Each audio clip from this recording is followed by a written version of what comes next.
Good evening, everybody, and welcome to Nick's Wednesday night quiz. It's quiz number 103. We are right at the end of March now, and hopefully we're getting somewhere towards a bit more normality. It's beginning to creep in, I think. I don't know.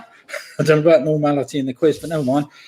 As for myself, I've raced about a little bit today to try and get my quiz finished, and I've had the grandkids all day that have absolutely worn me and the wife out, but never mind.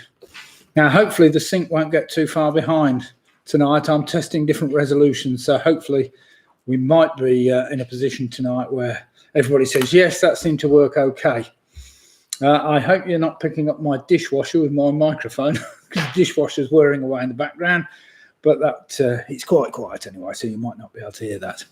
Anyway, good evening, everybody, and let's see who's coming to join us tonight to enjoy the fun tonight. We've got Andrew Lewis and Andrew and Jane who just said, good evening, Nick. Well, good evening to you too. Hope all is well. And I hope you've enjoyed today's lovely sunshine and warm weather we've had. It's been absolutely splendid. And long may it continue. Sorry, just adjust my microphone quickly. I don't think this weather's actually set to last, is it? But never mind, we will see how far we get into the week before it gets freezing cold again. I think for Easter we should be enjoying some rather cooler weather, but never mind. It has been great today. So, right, Mike's just joined us. Good evening, Mike. I hope you're keeping well. Raring to do battle again tonight. You do love a good quiz. You've been doing so many over the year, Mike. Be interesting to know exactly how many quizzes you've taken part in. Well, I think you've taken part in most of them. The teasers have just joined us. So Clive and Janet and the teasers have joined us from up north. I hope you've also had a good day. I don't know what the weather's been like in your neck of the woods, but we've had glorious sunshine. Temperatures up to nearly 24 degrees this afternoon, and a lovely gentle breeze and some really hot and warm sunshine. So it's been a particularly good day tonight. Mike says, I'll add it up. Mick and Bev have just joined us. Good evening, Mick. Good evening, Bev. Hope you two are keeping well. Now then, tonight we have 6 rounds of general trivia as normal, just to keep you going. My trusty assistant is not with me yet, so I will just flash the quiz up in front of me, and I will let you know exactly what rounds we've got. Obviously, round number 1 tonight starts with the word Wednesday the 31st, Wednesday the 31st. So that gives you a possible 13 answers to the first round. 13 answers starting off round 1, Wednesday the 31st. Now, round number 2 tonight is entitled Art and Literature. It's a very straightforward art and literature round. I've tried, so it's not all art and it's not all literature tonight. So I think the last one I did all the literature and no art in it. So hopefully a bit of both tonight. Round number 3, very straightforward trivia trail. This is one I robbed from one of my quizzes about 4 years ago, so hopefully nobody's heard it or can remember all the answers to this one, but never mind, straightforward trivia trail for you. Round number 4 tonight is entitled Words Containing Hop. Yes, you've got it right, words containing hop. That's H-O-P. So all the answers somewhere have the word hop in them. And nothing beer related, you'll be pleased to know, or I'm not very pleased to know, but never mind. Talking of beer related, I was having a little discussion with Robin Miller today about one of my questions at the weekend on Sunday. It was a bit of a tongue-in-cheek question when I asked you about 3 things that happened in April: a National Beer Day, National something or other a day. And well, it was a bit of a stupid question anyway, but never mind. It appears that National Beer Day is celebrated in 4 different months of the year, so that didn't really help with anybody hopefully getting the right answer, but never mind. I'll try not to be as vague as putting stupid questions in like that. Again, it appears there's many national days of all sorts of rubbish celebrated at different times and different countries, so yeah, I'll drop those questions in future, but never mind. Round number 5 tonight is a mystery letter round. Where basically there are 10 general knowledge questions. All the answers start with the same letter. You will have heard my daughter has just joined us. You can probably hear her chatting away in the background now. Oh dear. What have you done, Lydia? She's been walking too much today and she's hurt her. What have you got? A blister on the back of your she's got a blister on her ankle because she wore the wrong shoes. There we have it.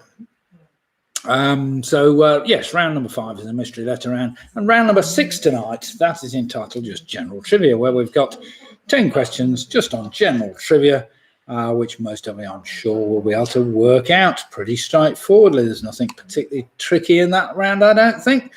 In fact, the first round is probably the hardest round of the lot tonight, but never mind, we will see. I'm sure there'll be some teams that find it very easy and get the entire lot.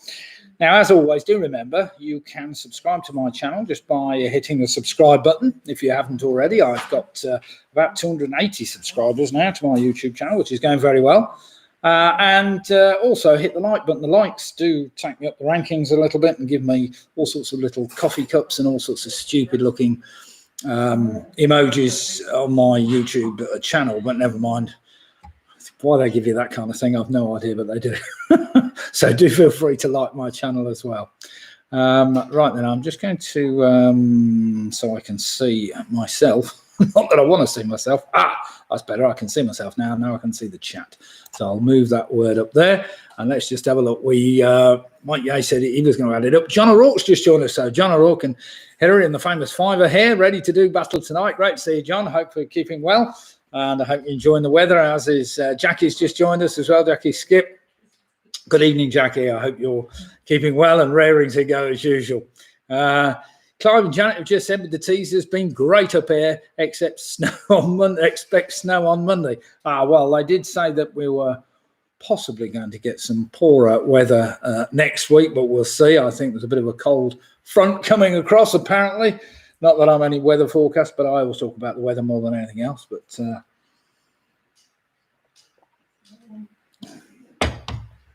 what's that? Robin's just saying, define very straightforward. There's nothing very straightforward. You're right, Robin. And good evening to you. Hope all is well. Robin just joining us for PRS. So I'm sure the rest of your team will be with you in a minute. Ian Miller's just saying, good evening. He's on the Ouzo tonight. Well, that sounds fantastic. Yes, it's a long time since I've had any Ouzo. Not that I ever liked it in the first place, but never mind. Faye's just joined us as well. She's saying, hi, Nick and Lydia. Hi, Paul as well. Everyone's had a good day. Excellent. We've all had a good day. Yes, I have to say I'm completely worn out, but never mind. PRS are signing in. So that's Matthew and Claire. Good evening to you too. And obviously along with Robin. Diane's just joined us from Pink and Perky. So good evening, Diane. Pinky and Perky here tonight to no school tomorrow. Excellent. That's what I like to hear. Martin Davis has also just joined us. So Martin and Tina have joined us. So good evening, Martin, Tina. I hope you're keeping well. And I've even put a question in for you tonight, Martin. Nothing to do with Wales, you'll be pleased to know, but you wait and see. Right, Mike Yates claims that he's done 84 quizzes. 84 quizzes. Now, that's not bad at all, considering I've only done 103. I think anybody that's done 84 deserves a beer. So have a beer on me, Mike. When we get the pubs back open, I'll buy you one. Chris has just joined us. Good evening, Chris. Hope you're well and you've had a good day. Not too hot for you on the building site, so what have you been doing today? And Ian's just saying, took the old girl down to Bottom on the Water for a run, tea time. Not the wife, even though she came along for the ride. Oh, excellent. Bottom on the Water and back. Fantastic. George has just joined us. So Georgia and Rory, she's saying hello from the Yorkies. So the Yorkies have just joined us. Good evening, Georgia. Hope you and Rory are keeping well. I hope you've had a good day as well. I'm sure it must be pleasant weather where you've been as well. Paula Lewis has just joined us. So Val Paula says here, sick. How do I say that?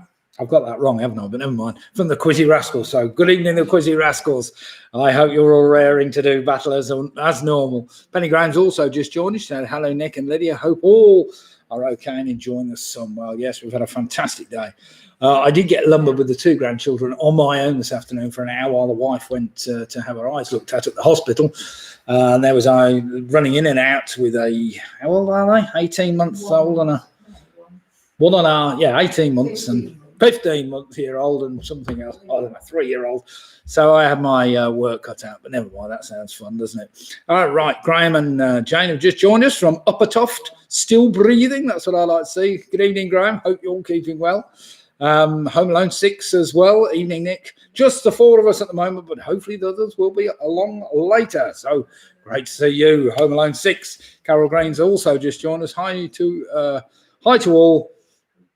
Ordinarily, I would be out for dinner because it's our 37th wedding anniversary. Well, congratulations to you, Carol. Husband dozing, and I am not, and I'm on the Prosecco. Cornish duck. Well, that's fair enough. Oh, fantastic. Ian says he's got one eye on the football. Are Burnley playing again to Ian? Ian, I'm not sure who's playing tonight. You'll have to let me know. Probably Man United or something. Well, I've missed that one. Right, we've got 5 minutes to go before we start the quiz. Unfortunately, I didn't write down last week's winners, but never mind. In which case, I will just go through the rounds we're doing again tonight. I will ask my daughter, Lydia, have you managed to find the rounds? I have posted them. Yeah? You've got a quiz. Good. Well, that's a good point. She's got a quiz, apparently. It's appeared on her laptop. Whether it's the same as my quiz, I don't know, but let's hope it is. Otherwise, we're in trouble.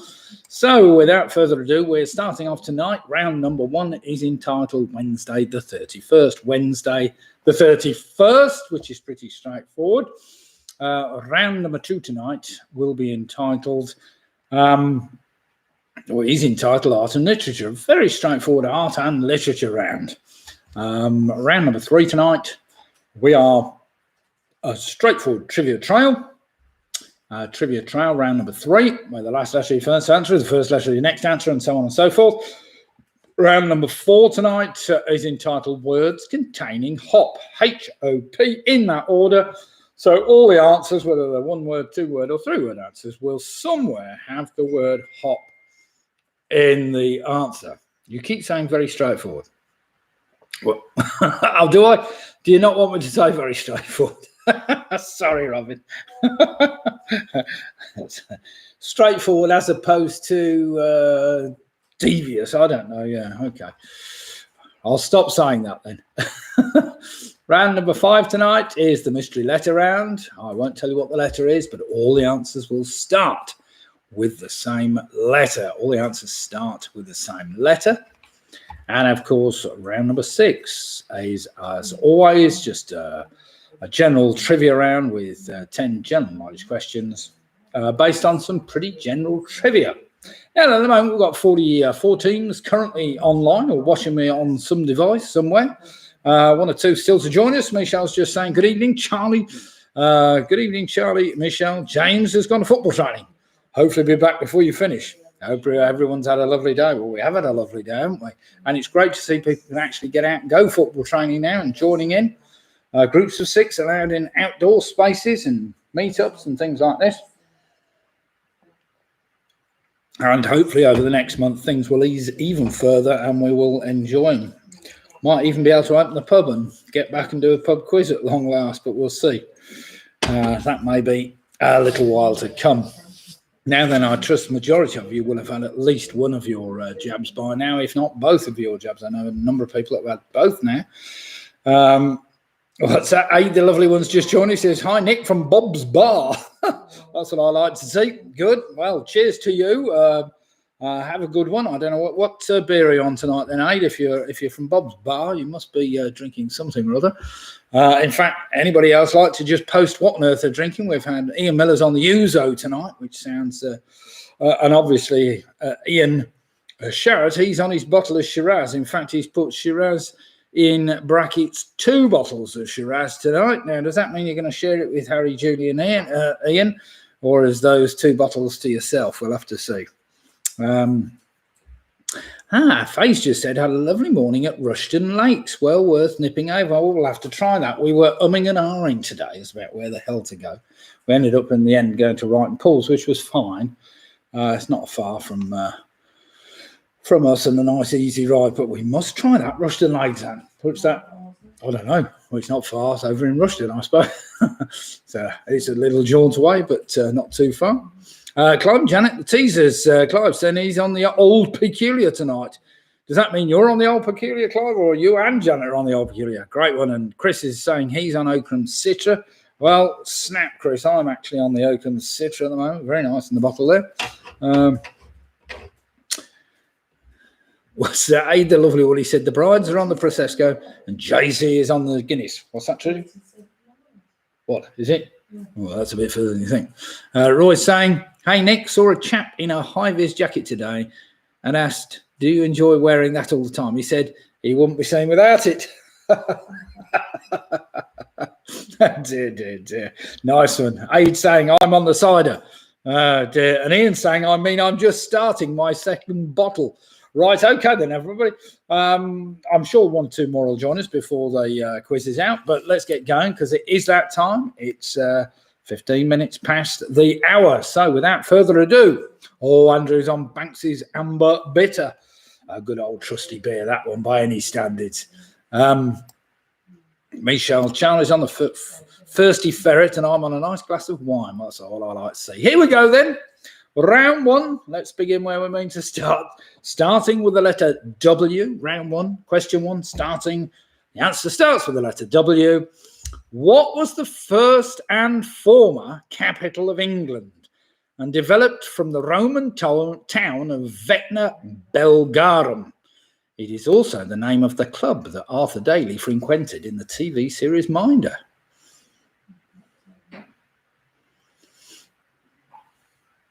So question one, starting with the letter W, what was the first and former capital city of England and developed from the Roman town of Venta Belgarum? It is also the name of the club that Arthur Daly frequented in the TV series Minder. He wasn't the only one to frequent it as well, but never mind. You're all right. I can't hear you. I'm talking too loud. Am I talking too loud, everybody? You can always turn me down a bit, or I'll push the microphone a bit further away.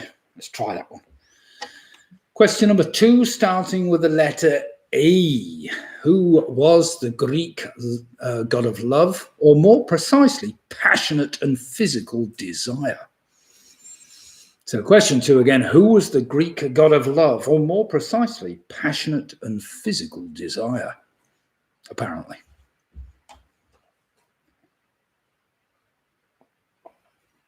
Do remember that starts with letter E, which makes that fairly easy. The lovely one, say again.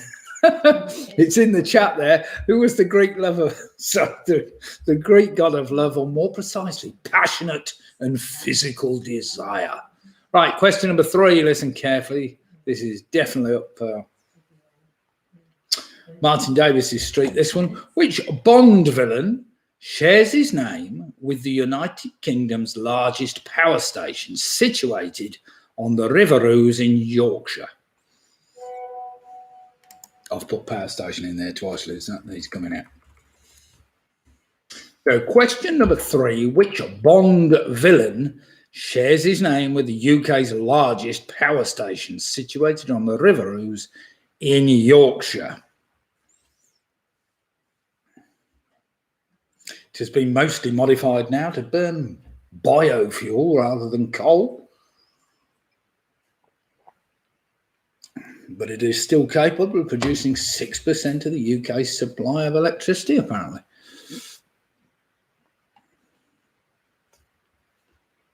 Question number four. The letter N gives this one away a little bit. Born in September 1841, how many symphonies did the Czech composer Dvořák write? Well, it's Antonin Dvořák if you want that. So born in the September of 1841, how many symphonies did the Czech composer Antonin Dvořák write? Starts with the letter N, which should help you enormously with that one.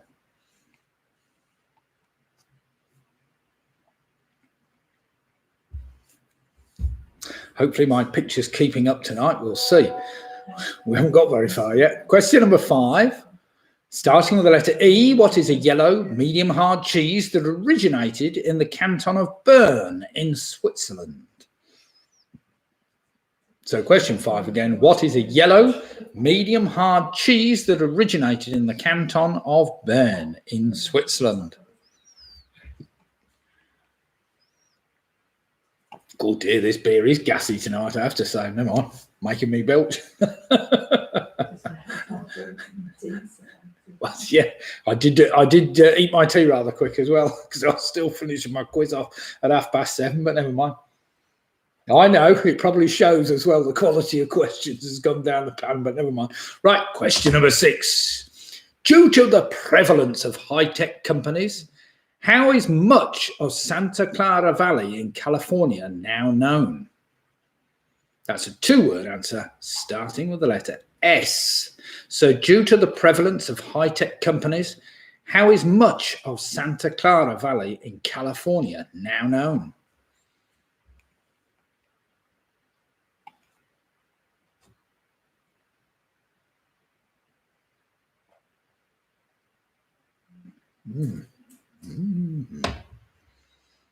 Question number 7. This is a bit of a geography question. Named after a European country, which body of water separates Iceland from Greenland? Bit of a clue in there. I'm sure you can work that one out. So named after a European country, which body of water separates Iceland from Greenland? Do you remember that starts with the letter D? It's a two-word answer.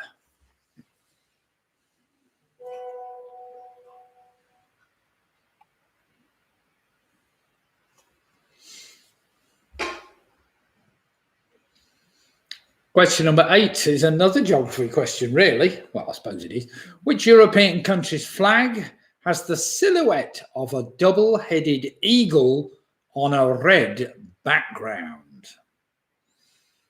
I might have got this wrong, personally, but never mind.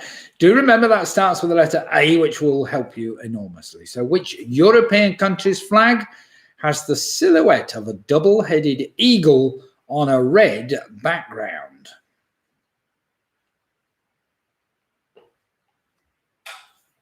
Not that I've seen many double-headed eagles, I have to say, but never mind. We saw some red kites the other day, didn't we, Angela? We were out on our bike.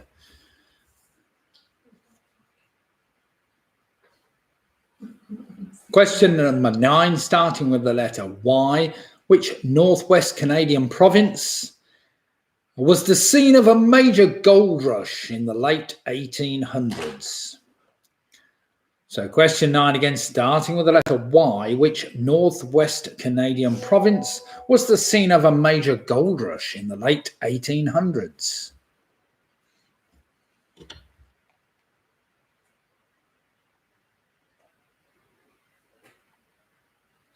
Right then, next up are two numbers. The first one starts with the number 3. In the world of bingo nicknames, what number is represented by the phrase jump and jive? So in the world of bingo nicknames, what number is represented by the phrase jump and jive?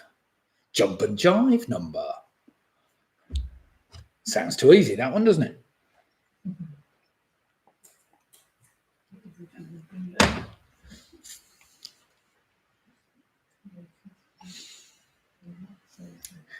Question 11 starts with the number 1. It starts with the number 1. Which room is the place introduced in the novel 1984 by George Orwell? It is a torture chamber in the Ministry of Love.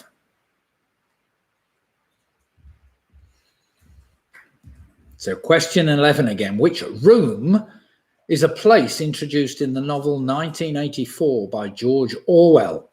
It is a torture chamber in the Ministry of Love.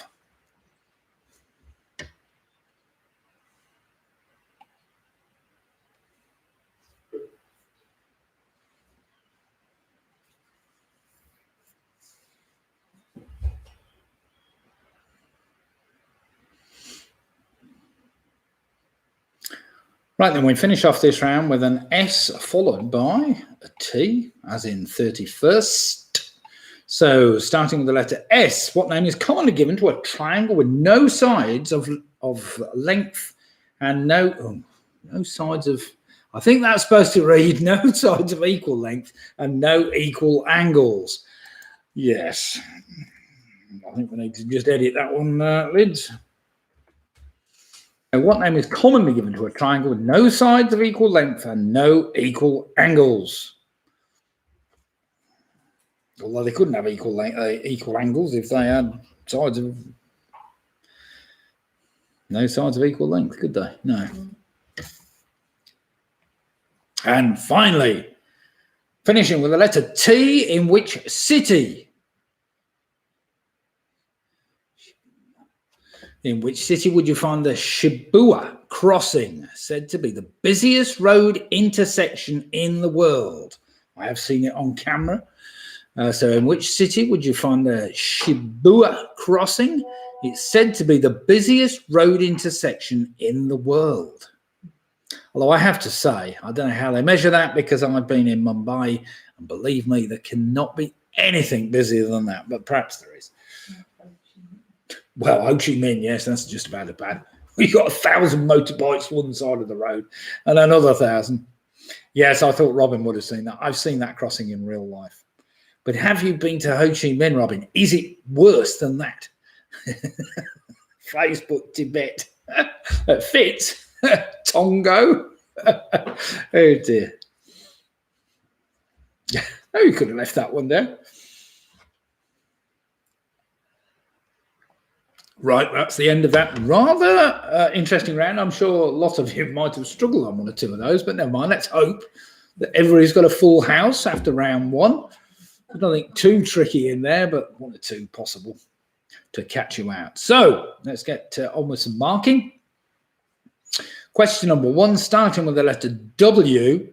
What was the first and former capital city of England? Well, that's a little bit awkward, because I did do a bit of research on that. And anyway, it works out it's Winchester. I was after Winchester. And it's also the name of the club frequented by Arthur Daly, Winchester. Number two, the Greek god of love, more precisely passionate and physical desire, was Eros. The Bond villain I was after, that shares his name with the UK's largest power station. It's actually named after a village. It's called Drax. Drax. Not exactly a nice sounding word for a village, I suppose, unless you live there. Number four, of course, was 9. Dvorak wrote 9 symphonies. Number 5 is Emmental cheese. Number 6, I was after Silicon Valley, that place in California. Number 7, that named after a European country, of course, partly because Greenland was part of Denmark. It's the Denmark Strait, the Denmark Strait. Number 8, that European country's flag with the silhouette of a double-headed eagle on a red background. That could easily have been wrong. You might have put Austria, but it's Albania. Well done if you got Albania. So that was a bit tricky, that one. Number 9, of course, was Yukon, the site of the major gold rush. Number 10, number 35, Jump and Jive, number 35. Number 11, of course, was Room 101, which was first introduced in the 1984 novel by George Orwell. Number 12 is a scalene triangle. And number 13, of course, is in Tokyo. And we know that because Robin Miller's been there and he's seen it. Well done, Robin. I'm not quite sure how you pronounce it. Shibuya. God, never mind. You'll have to tell me. Right then, let's have some scores in. You pondered wrong. How will I do that? Okay. Sorry, Jackie. Right, we got the Yorkies. They've got 12 points. Well played, Georgie and Rory. That's a great start for you two. The famous 5 off with 13, as with PRS 13. We got Mish Huggins with 13. The Weak Links with 13. Hey, the lovely one with 12. Well played. Mick and Bev are on 13. We've got Graham and Jamin on 13. Mike Yates is on 12. Pinky and Perky on 13. Paula Lewis and the Quiz Rascals are on 13. We've got Home Alone 6 on 12. Carol Green's on 13. Ian Miller's on 11. Sarah and our friends from Worcester on 13 points. Penny Graham's on 11. We've got Latham House Lockdown on 12. The Booby Prize girls have picked up 12 points, and Ian, Harry, Julian, and his 2 bottles of Shiraz, now only 1 bottle of Shiraz. They're on 12. We split the difference on 12, and the Teasers on 13 points. Well played them. So very tight first round. Very tight first round. We've only got 2 points separating first from last on the scoreboard at the moment. Now, round number 2 is entitled Art and Literature. It's pretty straightforward, but it's not that easy. So here we go then. Round number 2, Art and Literature. Which author's death in 1990 left a planned book called Charlie in the White House unfinished? So which author's death in 1990 left a planned book called Charlie in the White House unfinished? Don't think too hard. Get the answer straight down, whatever you thought first off.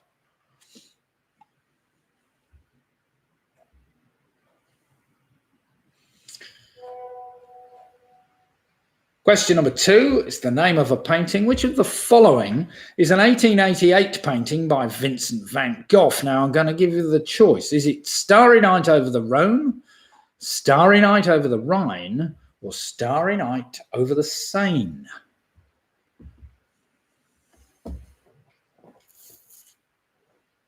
It looks very similar to his other picture, Starry Night.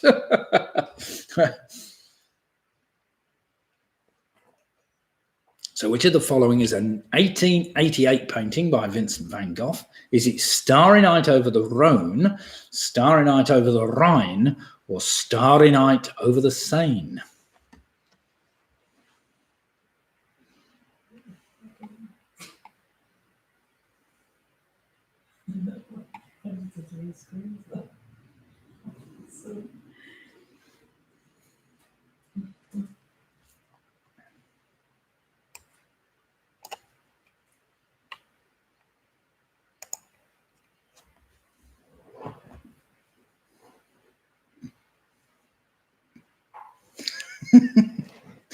Oh dear, it's just put, okay, it's over, it's done. No more jokes about the ship stuck in Suez Canal. That ship has sailed. That ship sailed. Oh dear, oh dear. What's that? Why am I too? Can't you see me? Oh, move back a bit. Yeah, is that better? Problem is I can't read the screen now. Question number 3. In which series of books by Ishmael Crompton does the title character have a best friend called Ginger and a dog called Jumble?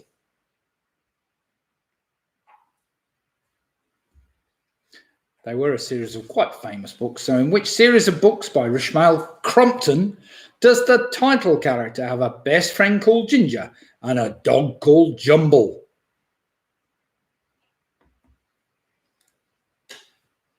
Yeah, I sent my screen out of focus. I'm too far away now. No, it's all right. I could try bringing my screen a bit further forward to close to me. I suppose that's, I don't know. What's going off? I can't. Good. I'm right in the middle of my screen. That's strange. Oh, you're right now. Question number 4. Which artist was responsible for the 1937 work that depicts the German aerial bombing of the town of Guernica in the Basque region during the Spanish Civil War?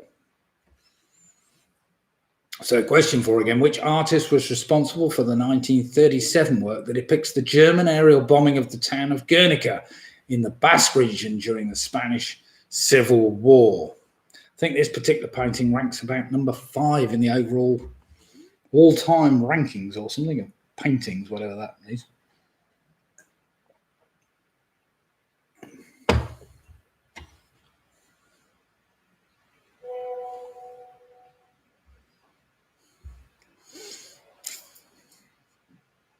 Question number 5. Who wrote the murder mystery play The Mousetrap, which holds the record for the longest-running West End show, running from 1952 until all stage performances were stopped due to the coronavirus pandemic of 2020? So in other words, it's been running ever since 1952. So who wrote the murder mystery play The Mousetrap, which holds the record for the longest-running West End show, running from 1952 until all stage performances were stopped due to the coronavirus pandemic of 2020? Very well-known playwright and author.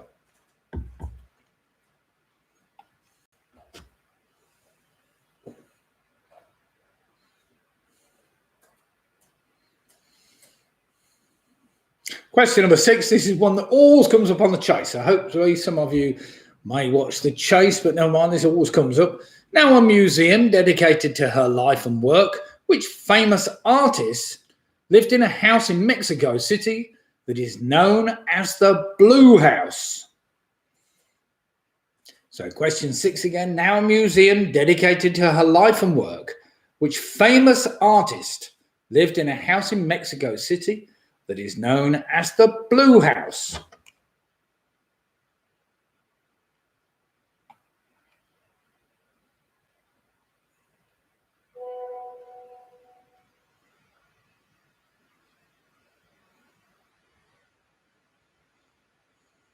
Question number 7, something I'm sure most of us might have seen at one time on the television. Crime writer Ian Rankin is best known for his series of novels that feature which world-weary detective?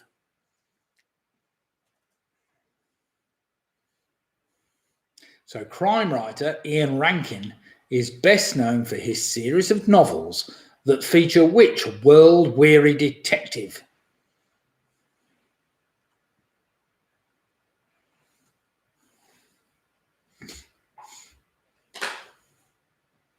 It was always on whiskey anyway. That's any help.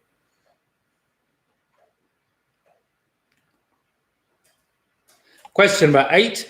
What type of news articles would a necographer be responsible for writing?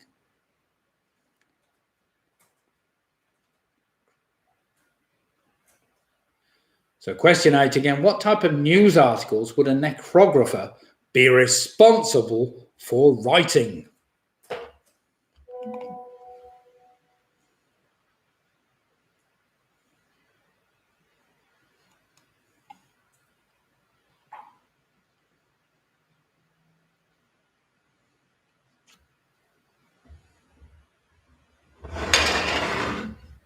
Question number 9. Which fictional character created in 1926 was described by his friends as a bear of very little brain?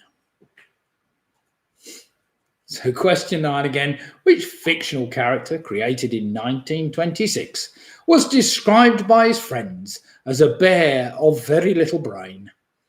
That's a bit unkind, wouldn't it? You wouldn't get away with that these days. Oh, no.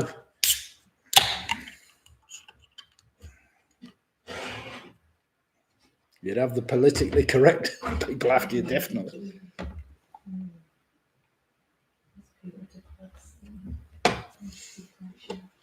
And finally, question number 10.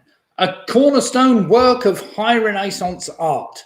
Who painted the ceiling of the Sistine Chapel between 1508 and 1512? I'm sure that's a place that lots of you will have seen.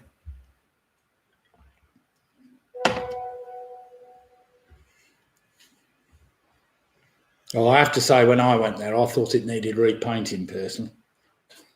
A bit faded.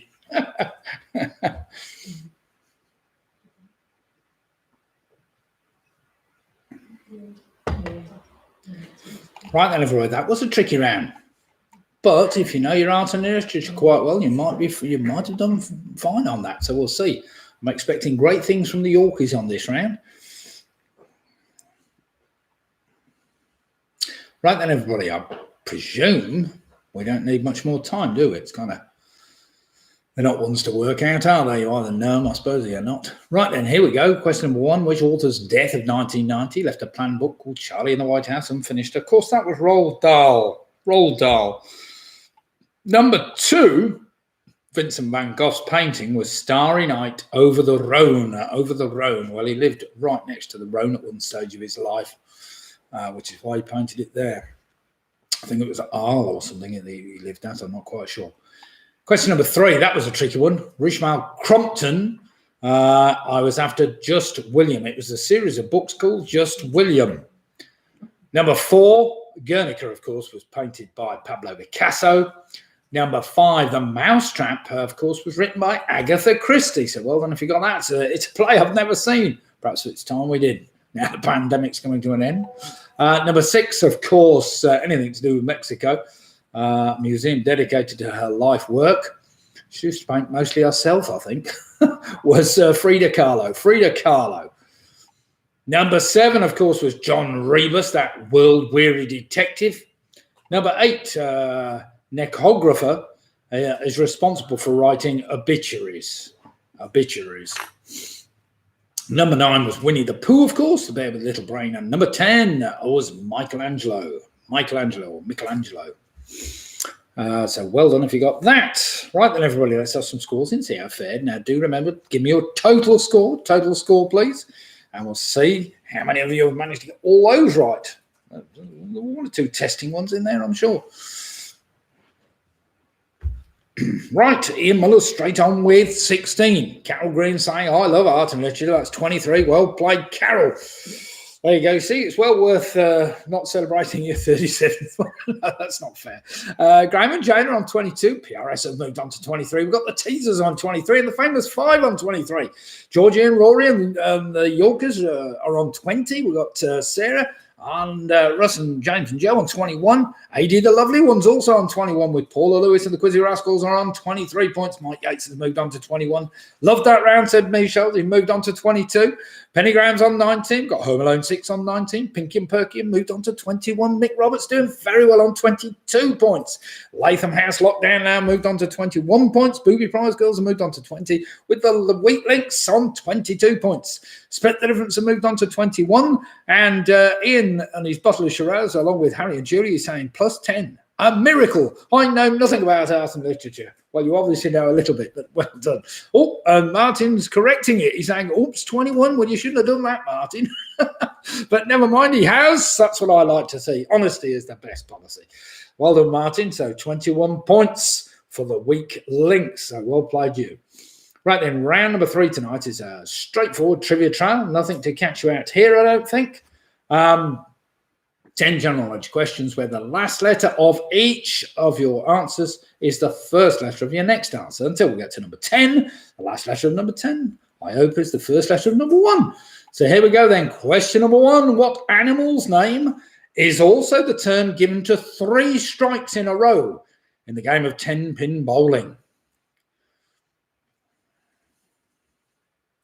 So question 1 again. What animal's name is also the term given to 3 strikes in a row in the game of 10-pin bowling?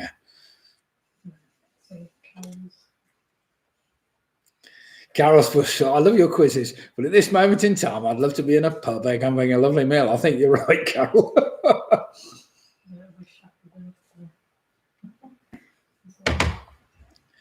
That's been exceedingly difficult for a lot of people locked down, and I hope the quizzes have just eased a little bit. Puts a bit of something into your life.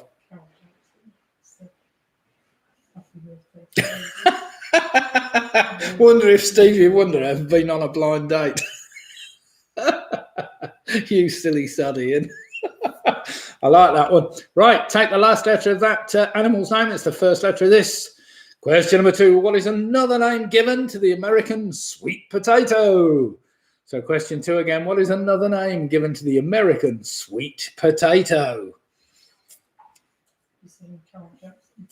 What's she put? Sorry, I haven't seen it. Oh, excellent. No, I haven't seen that. There we have it. Oh, so it's a big happy birthday to Daisy, who has just joined us. So happy birthday, Daisy. I hope you're keeping well. And you do realise that does mean I've got to sing to you in a minute. So we'll just go through the round and then I'll get my vocal cords tuning up. La, la, la, la, la, la, la, la, la, la. Right, here we go then. Question number 3. Who directed, produced and starred in the 1974 film Blazing Saddles? So question 3 again. Who directed, produced and starred in the 1974 film Blazing Saddles? That's a 2-word answer I'm after.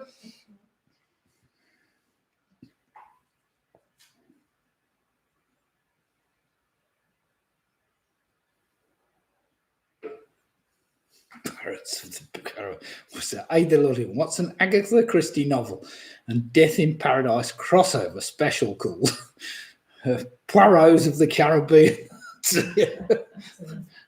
Dear. Oh, Robin's getting worried. He's getting worried that I've got to sing. Oh, dear God.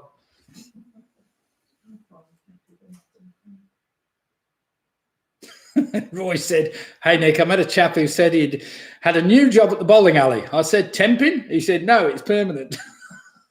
Oh, dear. Very good, Roy. Very good indeed. Oh, dear. You and Ian are on good form tonight. Question number 4. What is the capital of the American state of California? So what is the capital of the American state of California? Just a 1-word answer for that one.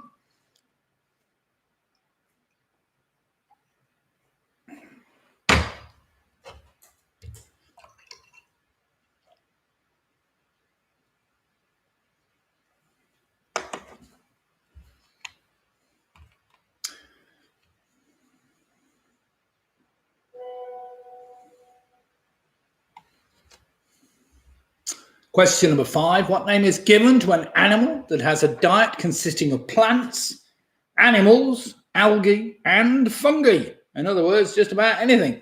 So what name is given to an animal that has a diet consisting of plants, animals, algae, and fungi? Or fungi, depending whether they were fungi or not.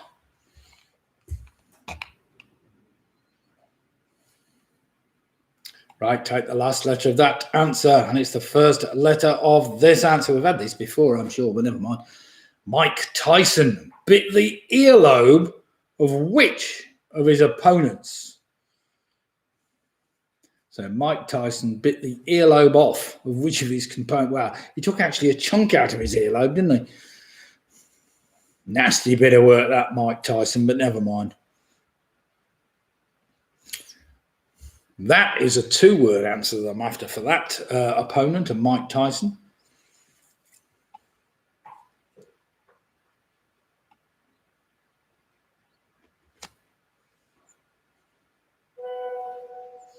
Question number 7, something I haven't been to for absolutely years, probably 40 years plus, but never mind, it was all good fun when you did go. What type of racing has only 2 cars competing on the track at the same time? I do want a 2-word answer for that. So what type of racing has only 2 cars competing on the track at the same time? Yes, just to make the trivia trail work, I need the word racing at the end of that. So, which of course will help you enormously with the first letter of number 8. Question number 8, which element has the atomic symbol Ge and was used in early types of transistors?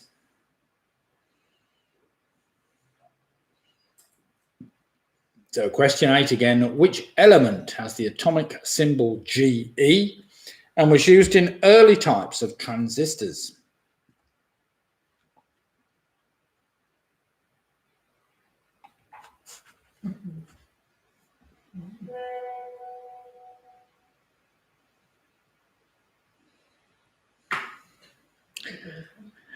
Today is Peter's birthday in the famous 5. Keep you guessing, it's a prime birthday. Ian's good with his primes. Now then, prime birthday. Well, he's not 100, that's too old. It's not 90, that's too old. 80, yeah, 70. 60, 50. What do you reckon, Andrew? Yeah. Right, question number 9. What type of field emanates from the northern and southernmost points of the Earth? So what type of field emanates from the northern and southernmost points of the Earth? It does vary a bit from exactly where it comes from, but never mind. It wanders about. But let's just say the North and South poles, loosely. And finally, question number 10. Take the name of that field. Take the last letter of that, and it's the first letter of this artist, born in Paris in 1840, who was regarded as the leader of the 19th century Impressionist art movement.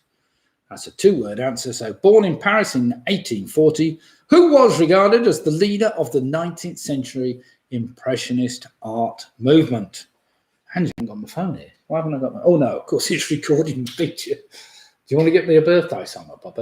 I better not sing happy birthday because I'll be in trouble from Robin. So be in big trouble. I'm not allowed to sing anymore. I'll tell you what, I'll join in, Robin. So then I'm not actually singing it. Either I could mime, I suppose, but never mind. So we've got happy birthday to Daisy. Well, I won't ask how old Daisy is today, but how old's Daisy, Liz? 20 what? Are you going to admit how old you are today, Daisy? No, I don't suppose you are, but never mind. Roy might let me in on that one. And then, of course, we've got Peter's birthday. Oh, that's it. Wait a minute. Oh, wait a minute. That's it. That'll do. Right, we're going to sing happy birthday to Peter and Daisy. Peter from the Famous Five and Daisy from Home Alone 6. So here we go. Happy birthday to you. Can you hear that? Happy birthday, dear Daisy and Peter. Happy birthday to you. Oh, it's going again. Happy birthday to you. Happy birthday, dear Daisy and Peter. Happy birthday to you. Yes, there we have it. Right, that'll do. Enough. Robin's going home. He's had enough.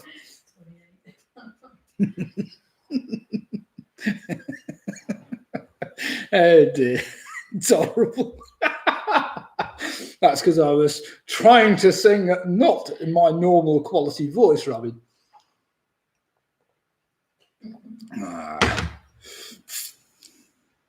Ian saying I shall be 21 in October in my prime. Wait a minute, just to make you feel really old, she's 28. Blimey! Well, happy birthday, Daisy. Come on then, who's going to let on Peter? Who's going to let us know, or are you just going to keep us going all night? Yes, Jackie, you're allowed to put the sound back on now. Feel free. Have I given you the answers to that round yet? But never mind. No, you're looking at me sit our 10-hour version of happy birthday. Oh dear. Right then, everybody. You know it makes sense to get your birthday greetings up while you can. Broadcast live. And, of course, because the quizzes are recorded and kept forever, effectively in the ether somewhere, that birthday greeting will still be there in a few years' time if you wish to listen to it again. Oh, dear. Here we go, then. These are the answers to the round. We started off the animal's name. I was after a turkey, of course. Three strikes in a row as a turkey. That gave you the Y, of course, for the American sweet potato, the yam. And in turn gave you the M for that director and actor, of course, Mel Brooks. He liked to be in all his films somewhere. Number S was Sacramento, of course, the capital of the American state of California. That gave you the O for an omnivore. An omnivore. Some kind of animal that eats most things or just about anything.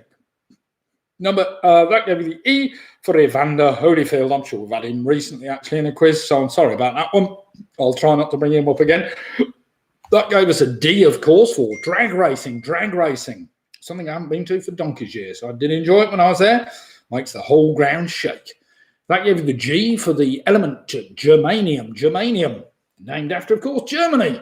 That gave you the not the M, yes it did, gave you the M for the magnetic field at the poles of the Earth, although not exactly at the top and the bottom, but never mind.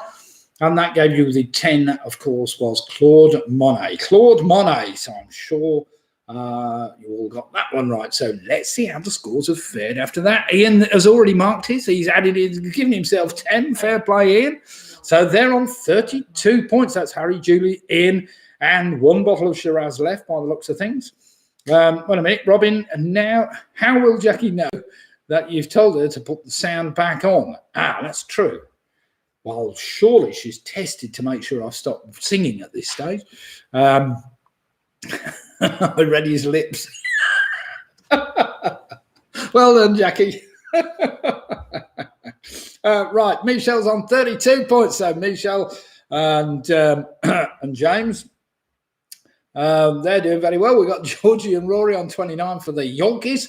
However, we've got our Worcester friends. That's Sarah, Russ, James are on 31 points. Ian Miller's on 24 points. The famous five have moved on to 33 points, yet to drop a point. And we've got Carol Green also on 33 points. Fantastic scores there. The Wheat Links have moved on to 31. Pinky and Perky are on 30. We've got Graham and Jane Giffen on 32. The Quizzy Rascals are on 33 points. We've got PRS on 33 points. We've got Split Difference on 31. The Penny Grahams on 26 points. We've got the Booby Bras Girls.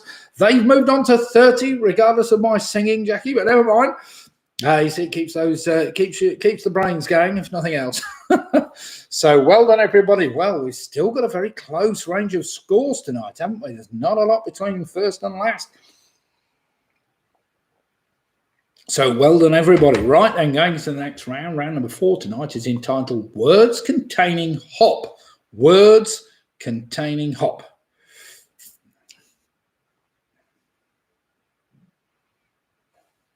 What's that? Ian said germanium has the lowest base emitter threshold of approximately 0.3 volts. Silicon has its volts. Well, Ian, you'll be pleased to know that when I was about 9, I think, I managed to blow up 3 transistors in a walkie-talkie I was building, which my father had bought me for Christmas at no great expense. And, of course, at that age, I hadn't realised what I'd done, but I think I'd wired the base and something the wrong way around. So they all went bang, but never mind. Only goes to show you've got to know what you're doing, I suppose, which I didn't at the age of 9, but it was a good learning curve. Right, then, here we go. Words containing hop. Now then, I'm not saying all the words in the answer contain the word hop, but one of the words, if there's more than one answer, will contain the word hop. So question number 1, you get the idea from question number 1. Lambeth Palace is the official residence of which famous person? So question 1 again, Lambeth Palace is the official residence of which famous person?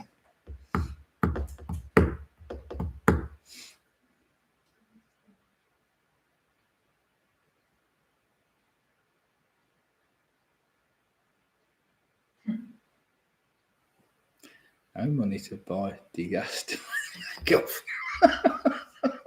Oh dear. Oh, that's very clever, fight. Very clever fight. I don't know where he got that one from. Why did the art thief's van run out of fuel as he drove away from the museum? Because he had no money to buy the gas to make the van go. Oh dear. That's very clever. Right, question number 2. What name is given to the branch of surgery concerned with conditions involving the muscular and skeletal systems of the body? So what name is given to the branch of surgery concerned with conditions involving the muscular and skeletal systems of the body?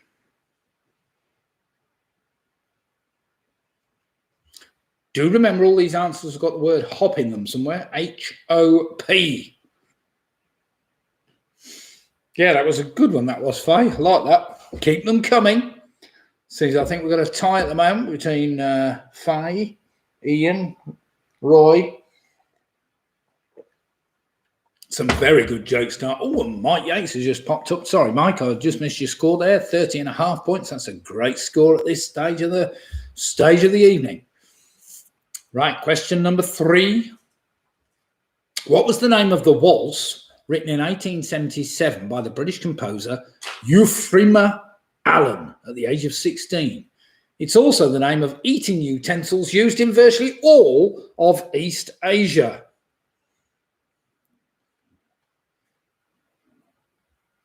So question 3 again. What was the name of the waltz written in 1877 by the British composer Euphemia Allen at the age of 16?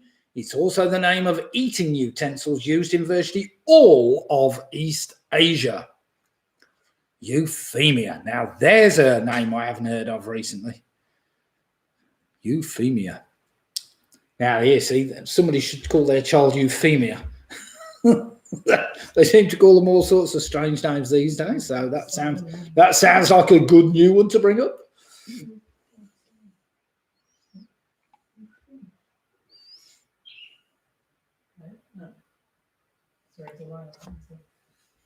Question number 4. What name is given to a popular playground game in which players toss a small object into numbered spaces of apparent rectangles outlined on the ground? So question 4 again. What name is given to a popular playground game in which players toss a small object into numbered spaces of a pattern of rectangles outlined on the ground, normally in a bit of chalk, as I recall. Not that I ever played it, of course, because it was a girls' game. What?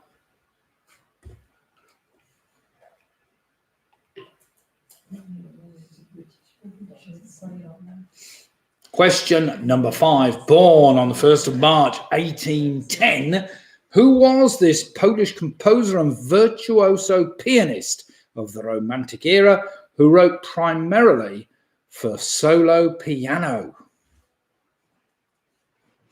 So, born on the 1st of March 1810, who was this Polish composer and virtuoso pianist of the Romantic era who wrote primarily for the solo piano?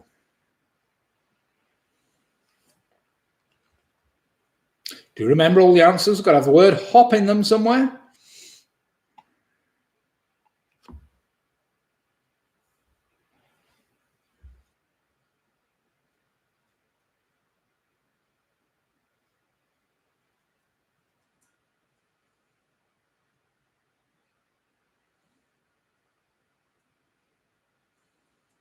Question number 6. Founded by William Hamley as Noah's Ark in London in 1760 and then moving to Regent Street in 1881, it is now regarded as the oldest type of what shop in the world?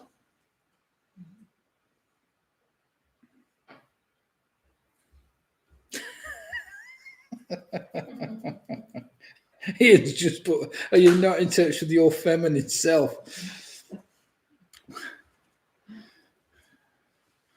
To be fair, I did have a Cindy doll, so I must have had some feminine side somewhere. So question 6 again, founded by William Hamley as Noah's Ark in London in 1760 and then moving to Regent Street in 1881, it is now regarded as the oldest type of what shop in the world?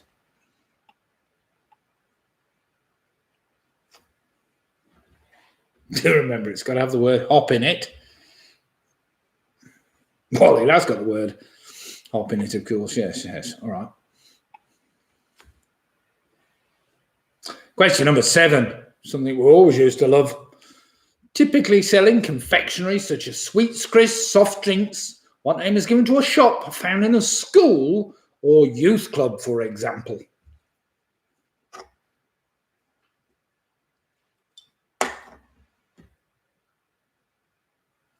The only drawback with that type of shop is the fact you needed money. And I never had enough to get what I wanted. So question 7 again, typically selling confectionery such as sweets, crisps, soft drinks. What name is given to a shop found in a school or youth club, for example?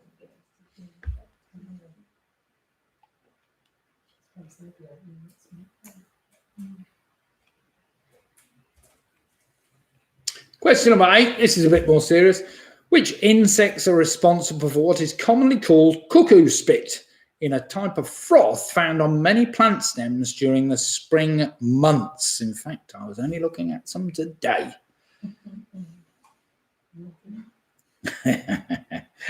Robin's put, if you only had a dad who ran a bakery, still he only allowed us chocolate once a week, Robin. We were well-disciplined children. Well, my other 4 brothers were anyway. Question 8 again, which insects are responsible for what is commonly called cuckoo spit, a type of froth found on many plant stems during spring months?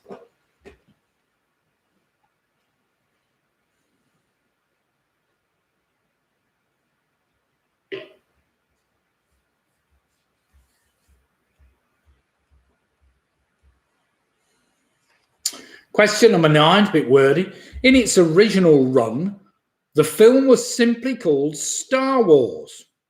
But what extra title was added starting with the 1981 theatrical re-release?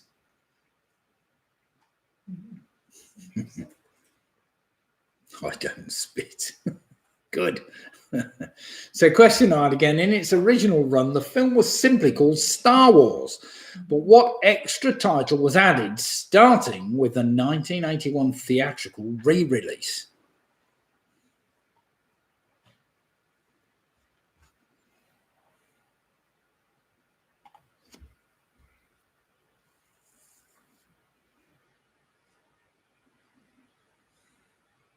And finally, question number 10. What name is traditionally given to a North American hotel porter who helps patrons with their luggage while checking in or out?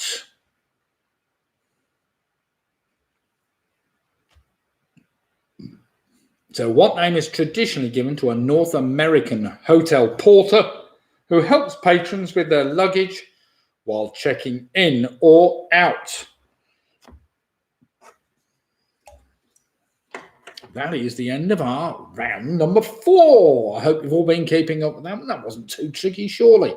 Now, in all those answers somewhere, you should have the word hop, H-O-P, in that order, buried in the answer somewhere. It doesn't have to be at the beginning, doesn't have to be at the end, but it's somewhere in the answer.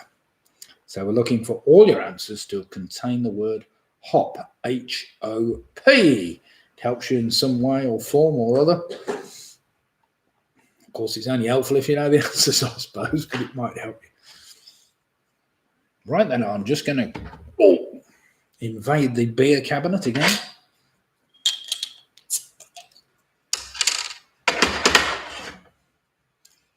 And we'll do some marking. Are we ready then? So question number 1.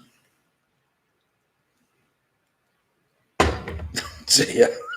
Aidy, the lovely one. What did Yoda say to Anakin on his wedding day? May divorce be with you. Oh dear. That's very good, Aid. Right then, here we go. Lambeth Palace is the official residence of the Archbishop of Canterbury. The Archbishop of Canterbury. Number 2, of course, is orthopedics. Orthopedics.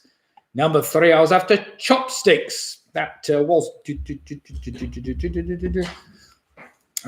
number 4, of course, was hopscotch, that playground game that I never played. Number 5 for that Polish composer and virtuoso pianist was Chopin, of course, Chopin. Number 5, I was after a toy shop. Hamleys became that's number 6. Hamleys became a world famous toy shop. Number 7 was a tuck shop, where in youth group you might get some sweets and crisps and stuff. Number 8, that was the tricky one. Cuckoo Spit comes from the frog hopper. So well done if you got that insect. Number 9, of course, that was episode 4, A New Hope. So it was retitled episode 4, A New Hope. But I will allow you, if you just put A New Hope, I'll allow that. Unless you really want to be mean and give yourself half a point if you didn't get the full title. And final number 10 is a bellhop. A bellhop. That's what they're called in North America. Even if you do have to tip them enormously, I'm sure. But never mind. Right then, let's have some scores in. See how we've all fared after that.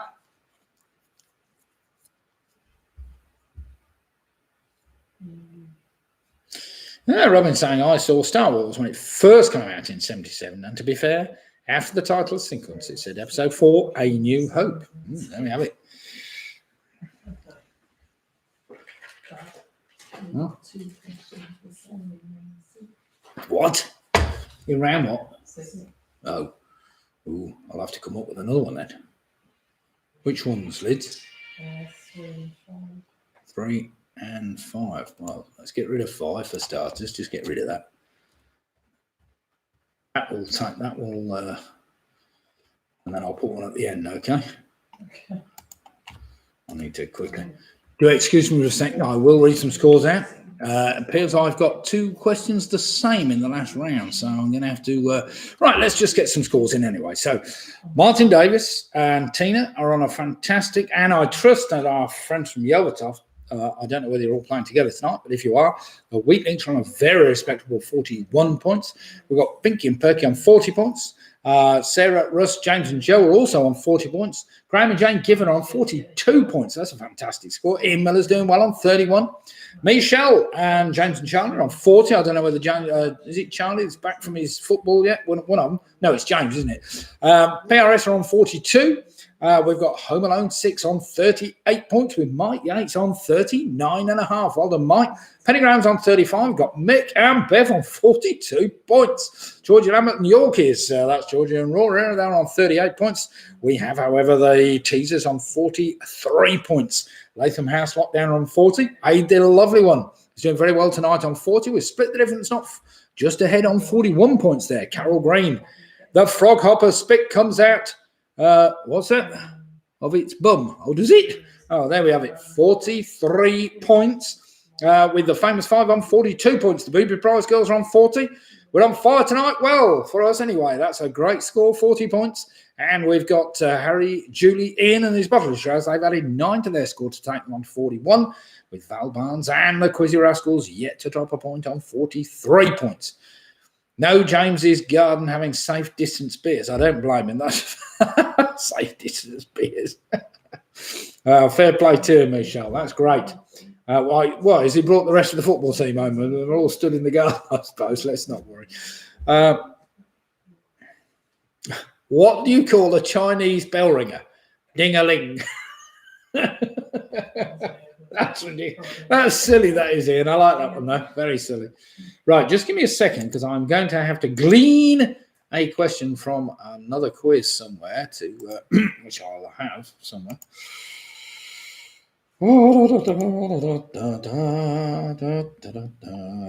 Just give me a second.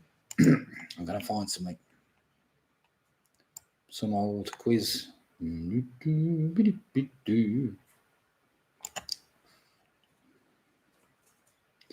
All right, let's rob that one. Just hope I haven't got that one already. You'll have to type it as I say it, Liz, when we get there, I suppose. Yeah. We'll just check I haven't got that one. Sorry, everybody. Right, here we go then. Let's go back to round number 5, the mystery letter round. I think everybody's got a round up of the scores after that. So round 5, nobody's dropped off the map yet. So, and you're not going to with this lot either, I don't think. It's pretty straightforward. Now, number 1 will be right up Bev Roberts' street, so to speak. She'll know all about this one. So, question number 1. This is the mystery letter round. Do remember all your answers start with the same letter. So, question number 1. What is a small, knobbly, pea-shaped bone that is found in the wrist? Somewhere around here.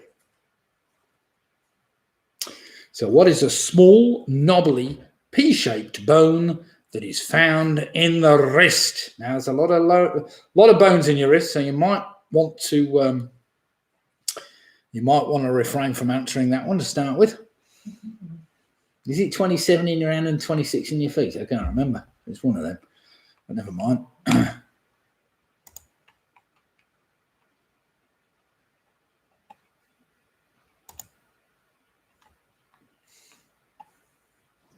Right, question number 2.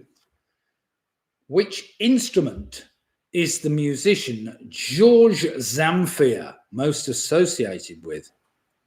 He is virtuoso, apparently, in this instrument. So which instrument is the musician, I was going to say magician, musician George Zamfir most associated with?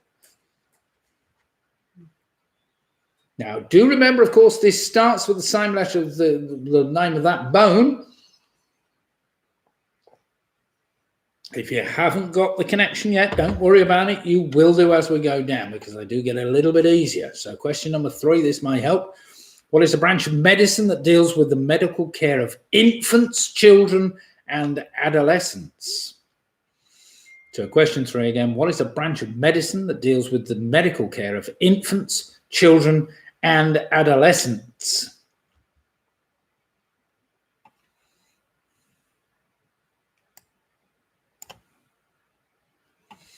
That may help you get the letter.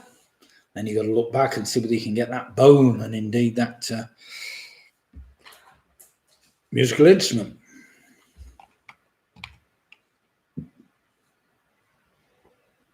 Question number 4. What is the name of the deep blue coloured line on the London Underground map?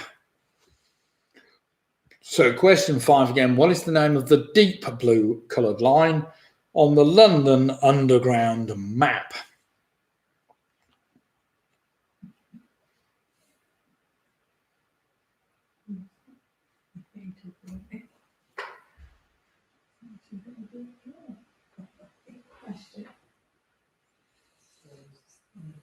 Question number 5. Listen carefully. What colour did American author Alice Walker write about in 1982? It became a Pulitzer Prize winning novel in 1983. So question number 5. Which colour did American author Alice Walker write about in 1982? It became a Pulitzer Prize winning novel of 1983. I'm sure it's one my son had to do for A-level or something, or university. I can't remember.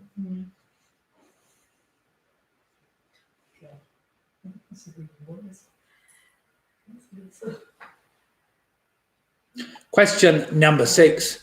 Known as solitaire in the USA and Canada, what is a type of card game that can be played by a single player called in the United Kingdom?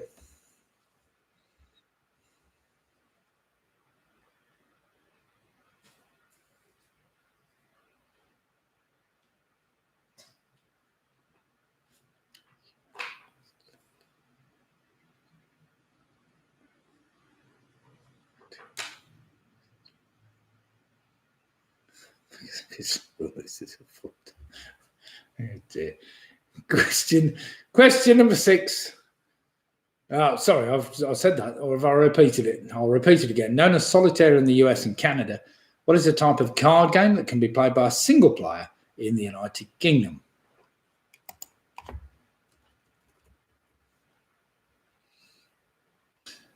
Faye's just put, the human hand has a limit of how long from wrist to fingertips it can grow.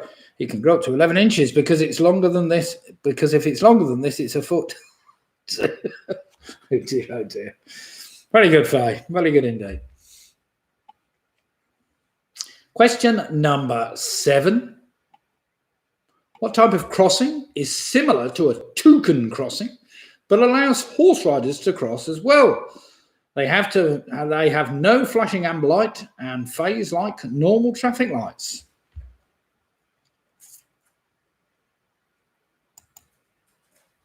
So what type of crossing is similar to a toucan crossing, but allows horse riders to cross as well? They have no flashing amber light and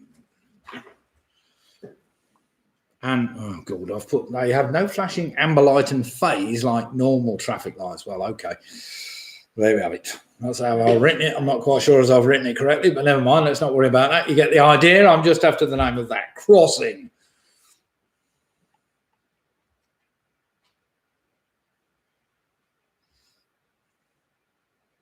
Question number 8. Dead easy, this one. Susie Sheep is the best friend of the title character in which well-known children's TV show? So question 8. Susie Sheep is the best friend of the title character in which well-known children's TV show? I should know because I was only playing with Susie Sheep today. And our other friends. What? Danny Dog? I was playing with all of them. We were putting them in the bath if anybody wants to know that. Well, the grandchildren were, yes.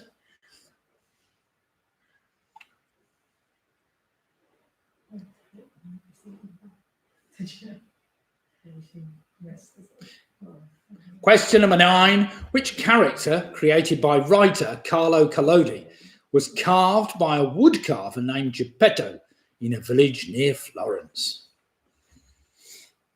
Question 9 again. Which character created by a writer Carlo Collodi was carved by a woodcarver named Geppetto in a village near Florence? What's that? What's Jackie put? Could be a criminal offence, that. What, bathing Susie Sheep? That can't be a criminal offence, can it?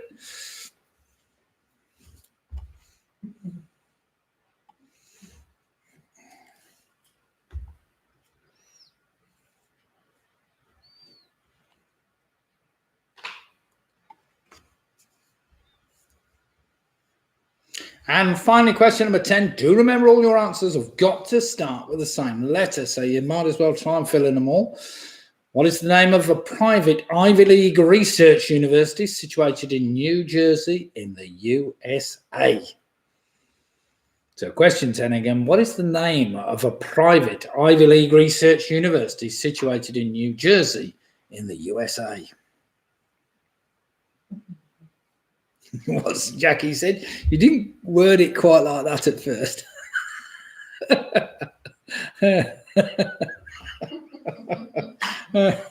That's Muffin the Mule. Oh dear. I think you lots are all crude. That's the problem. Crude minds. Never catch me with any of the salacious comments or whatever. What's that?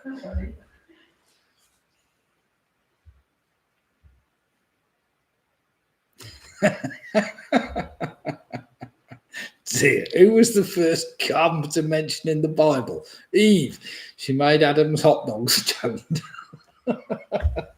Now you're being rude, Faye. Very rude.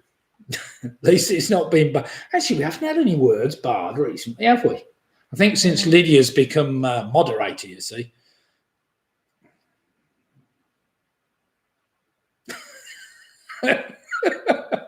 Robin's put, there's a famous Scottish anti-sheep molesting song called Hey McLeod, Get Off My You.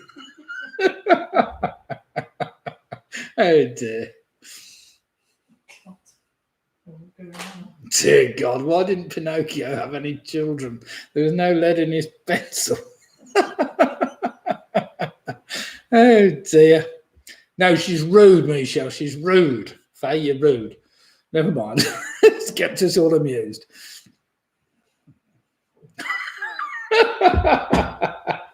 Ian's just put, you've got to hand it to midgets because sometimes they can't reach. That's dreadful. So we will get barred soon, right? I can see this quiz getting barred off YouTube soon at this rate. Never mind. Right then, everybody. Let's go through some answers to that round.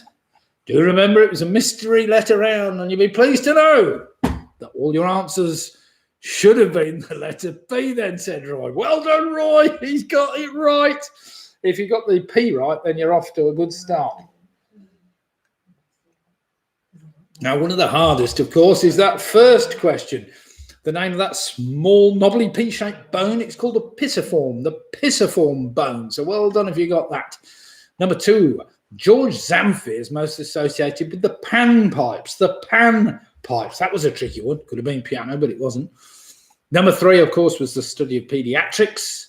Number 4 was Piccadilly, the dark blue coloured line on the London Underground map.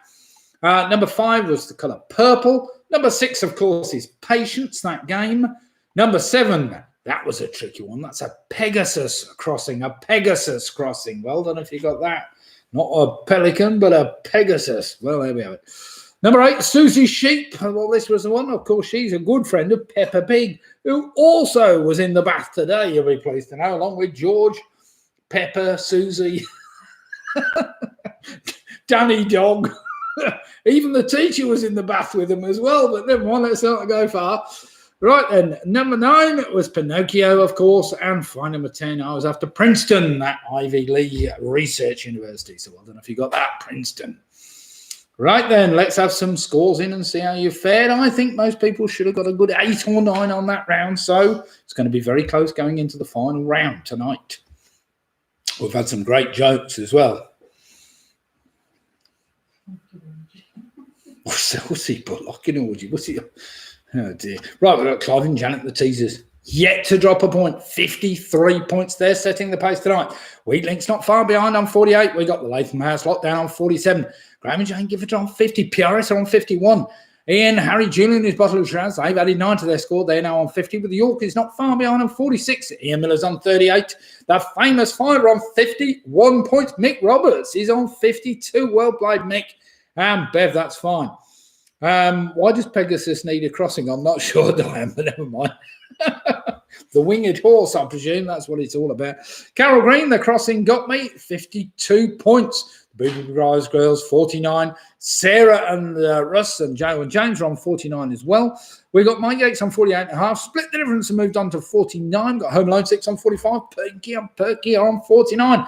Penny Graham's on 52 points. We've got Aid the Lovely One, 49. Michelle says 47. I'm thinking safeguarding on the bath episode. Quizzy Rascals have moved on to 52 points. Penny Graham, 42 points. Never mind, Penny. That's some fantastic scores all the same. Anybody above 40 points tonight's doing really well. In fact, everybody's doing really well tonight. It's a very close competition. So, Quizzy Rascals have dropped a point. Penny Graham and Carol Green. The crossing got me. That was a tricky one, that crossing one. It was easy to put the wrong one down. Mick Roberts is also on 52. So we've got 4 teams, I think, or is that 5 teams on 52? We've got a couple of teams, well, 1 team, 2 teams on 51. And we've got the teasers. At the moment, Clive and Janet and the teasers are out in the lead on 53 points. They haven't dropped a point, which I find hard and surprising. But they're obviously a very good quiz team. What's that? 12? 12 degrees less. Oh, dear. It's going to be cold tomorrow. 12 degrees lower than today? Yeah. Oh, dear. Looks like we're in for a cold day tomorrow, everybody. Cold, 12 degrees lower, apparently. Oh, God. Obviously. Right then, everybody. Here we go. General knowledge. General knowledge, or general trivia, most of this, but never mind. Question number 1. This is round number 6. Let's see how we fare with the last round. Let's see whether we can sort everybody out. What is the only sign of the Zodiac that contains none of the letters in the word Bungie, as in bungee jumping? So what is the only sign of the Zodiac that contains none of the letters in the word Bungie? Might be easier if you see that written down when Lydia puts it down for you. Oh, dear.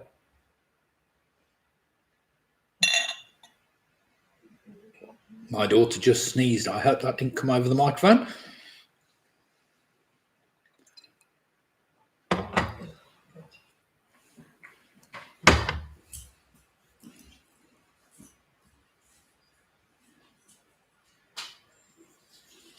It's just put, it's only 4 weeks since it was -6, wimps. Yeah, well, that was -6 at night, surely, not during the day, was it? -6 at night. It's still been going down cool at night, but wow, what a fantastic day it was today. I don't think we're going to see much of that, though, until certainly the next couple of weeks. Anyway, we will see. Country. So question number 2 again. The roof of the world is a metaphoric description of the high regions of which Asian country?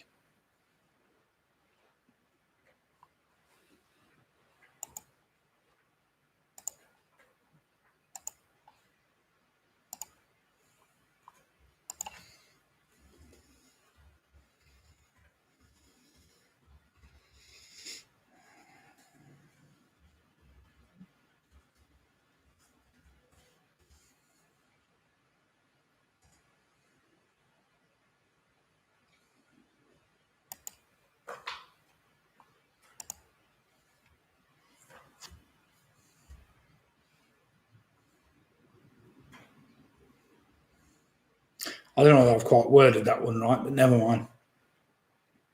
Because it's an anatomous, well, it's a region of a country, but I don't want that country's name. I want the former name of that. Well, no, it's still known as that. I don't know.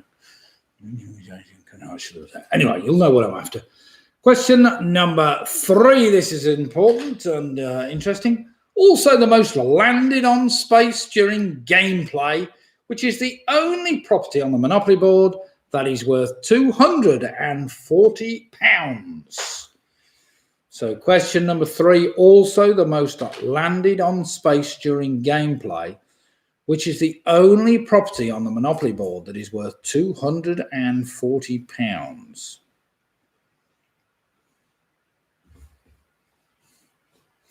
And to quantify that, I meant statistically it's the most landed on space during gameplay.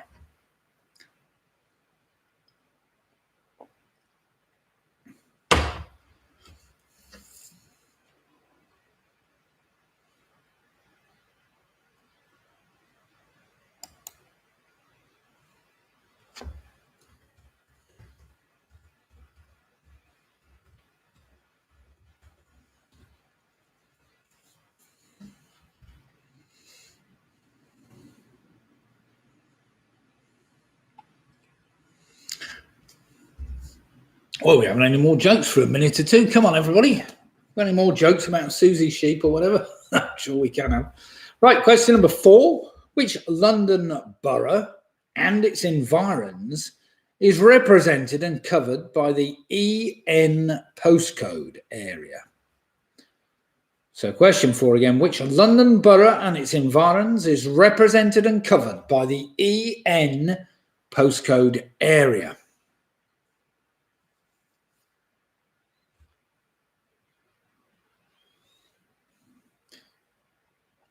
Two London questions in a row, really, but never mind.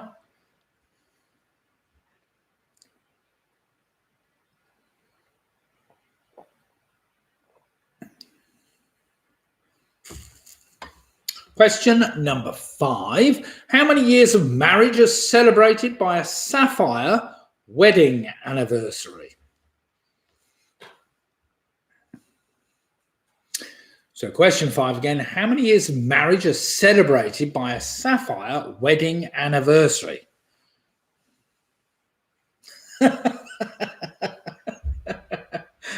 Ian's back on his dwarf jokes again. He's just come up. What does a garden gnome and a dwarf have in common? Very little. Oh dear. That's some great one-liners, Ian, I have to say. Oh dear.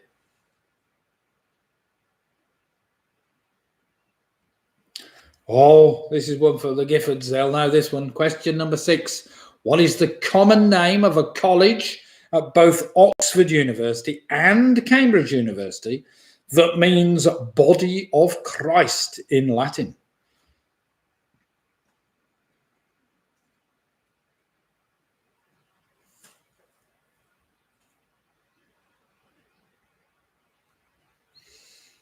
So question 6 again. What is the common name of a college of both Oxford University and Cambridge University that means body of Christ in Latin?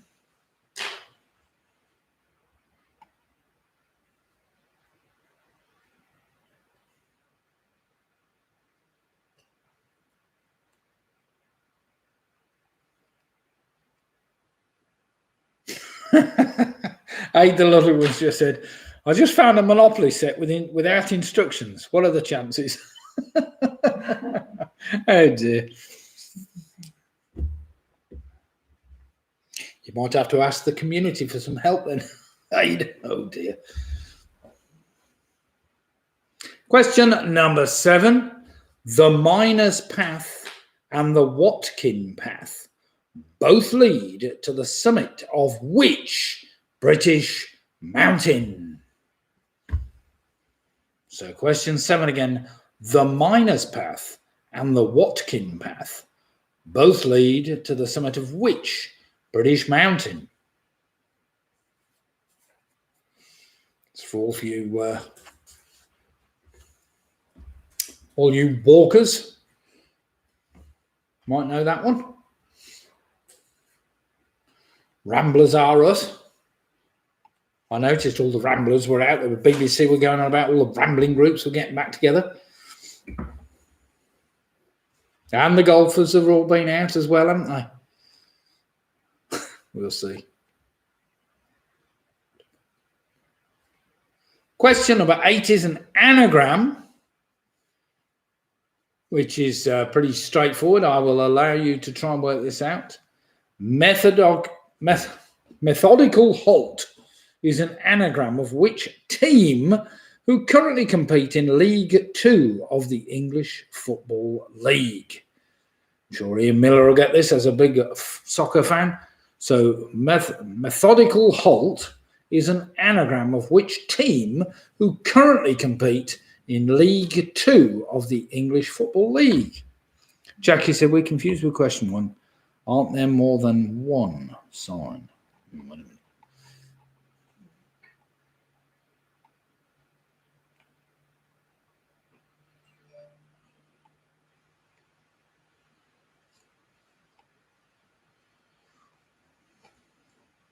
Jackie, if you think you've got 2, put them both down, all right? And then we'll consider it afterwards. Because I've only got 1, but Nobody else has said they've managed to get two. Has anybody else managed to get 2 signs out of the word Bungie? You do know how to spell Bungie, I suppose.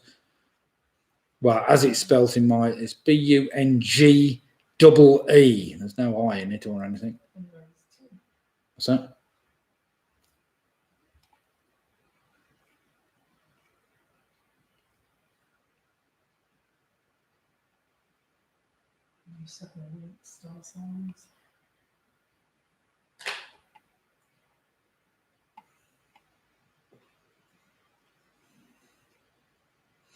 Got at least 3.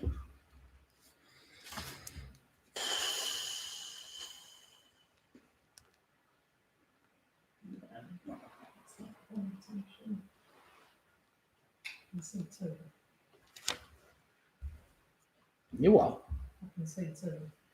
Which one?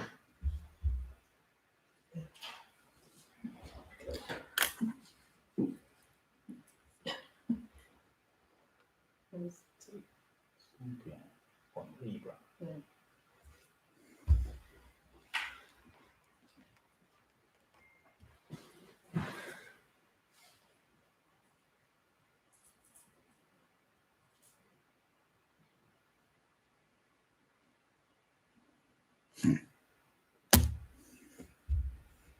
You're right, Liz.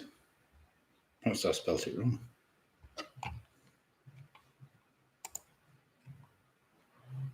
You sure?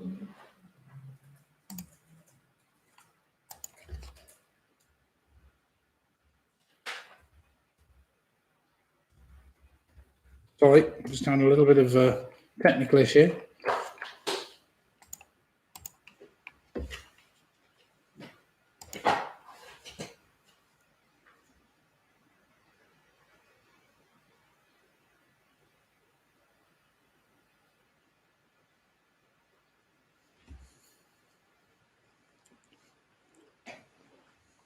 I think you're right, Liz.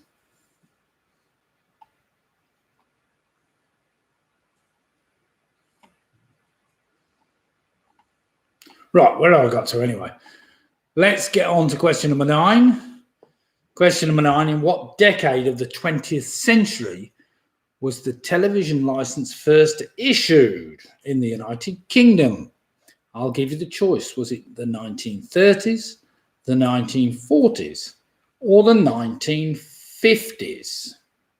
So question 9 again, in what decade of the 20th century was the television license first issued in the United Kingdom? Was it the 1930s, the 1940s, or the 1950s? Now, Jackie is claiming she's got 2 possible answers for number 1, and I tend to agree with her. I've got another, so I think there are 2 possible answers to number 1, so make sure you got them both down. It's going to be a half a point for each, unless somehow I've got it wrong, but I can't think I have.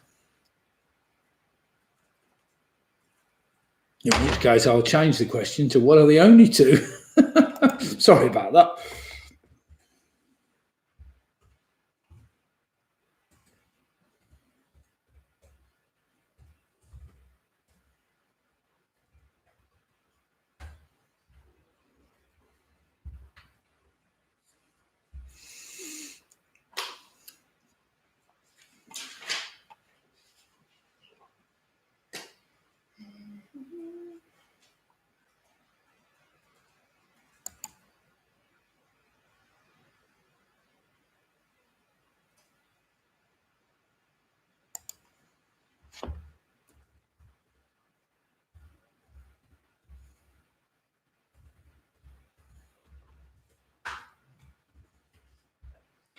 Dear. And question number 2, I'm going to change slightly. Sorry, Liz. I want to rewrite number 2 slightly for me. Question number 2, it is a bit awkward, that one. Question number 2, the roof of the world is a metaphoric description of the high regions of which autonomous region I really wanted. That's what I'm after. Because basically, as we all know, it's not a country. So the roof of the world is a metaphoric description of the high regions of which autonomous region? That makes it definitely anyone.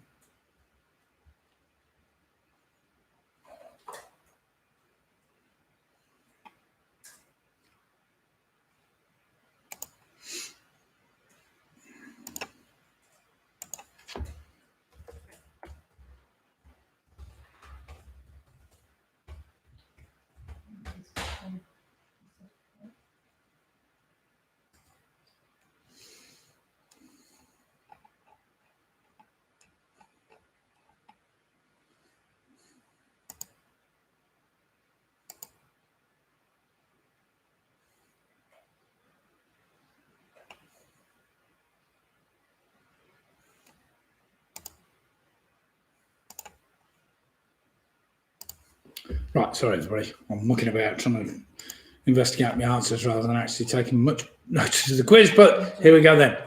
And finally, question number 10. This is one that we had to dig up from nowhere. On which TV game show were contestants told, keep out of the black and into the red? There's nothing in this game for two in a bed. So on which TV game show were contestants told, keep out of the black and into the red? There's nothing in this game for two in a bed. You have to repeat that again. On which TV game show were contestants told, keep out of the black and into the red? There's nothing in this game for two in a bed.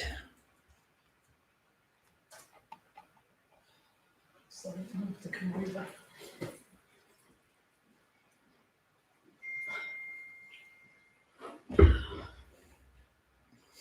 Sorry, that's it just there. Me and Lydia are making it up as we go along here.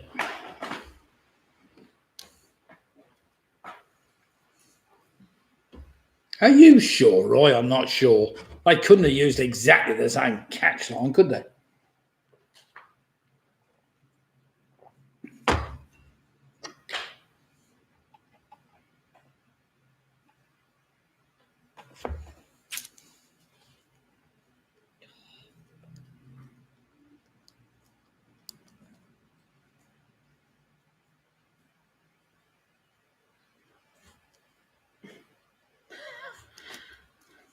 Sorry, you're not going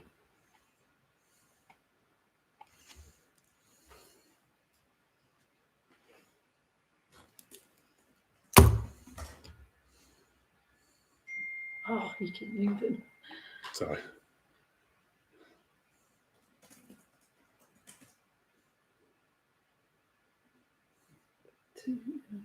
Two in a bed. It's all right, me and the daughter are conferring here on the last, oh, not the last one. Going back to question one, there is only one. I thought there was only one after all. Quite know why I got two in the first place, but never mind.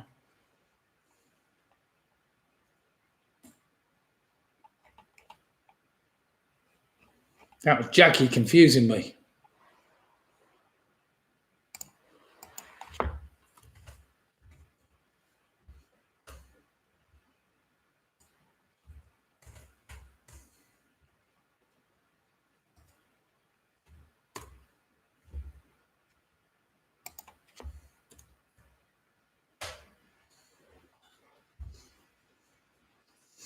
Okay then, everybody. Let's go back to number one. Number one, as far as I'm concerned, there is only one star sign of the Zodiac that contains none of the letters in the word Bungie, so let's stick with that one. Jackie said there was three, then she came down to two. I got Lydia came over and said there was two. Now I believe there's only one. So what is the only star sign of the Zodiac that contains none of the letters in the word Bungie? Number two, the roof of the world is a metaphoric description of the high regions of which autonomous region. It's not a country I'm after, it's a region.